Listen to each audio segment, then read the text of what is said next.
നമ്മൾ വിചാരിച്ചാൽ പടച്ചോ നമ്മളെ തഹജ്ജുദിന് വിളിക്കും എന്നതിന്റെ ഏറ്റവും വലിയ സന്തോഷകരമായ അനുഭവം പറയാനാണ്.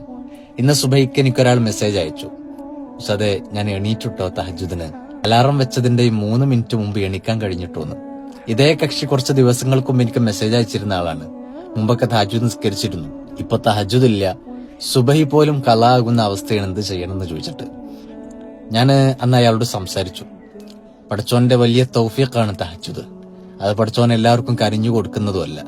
അതുകൊണ്ട് പകൽ സമയങ്ങളിലെ ജീവിതത്തിൽ നിങ്ങൾ കാണിക്കുന്ന ചിട്ടയും നിങ്ങൾ കാണിക്കുന്ന പടച്ച റബ്ബിനോടുള്ള അനുസരണയും കൊണ്ട് മാത്രമാണ് തഹജ്ജുദിന് പടച്ചോൻ നിങ്ങളെ ക്ഷണിക്കുന്നത്. ഇന്ന് അദ്ദേഹത്തിന്റെ സംസാരത്തിന്റെ നിഷ്കളങ്കതയിൽ തന്നെ മനസ്സിലായിട്ടുണ്ട് അയാൾക്ക് പടച്ചോനോട് അടുക്കാൻ വലിയ താല്പര്യമുണ്ടെന്ന്.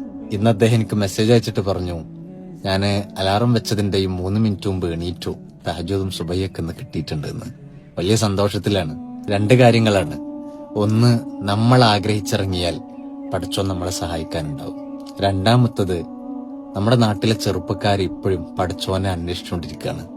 അവർ അവരുടെ റബ്ബിനെ തിരയാണ്.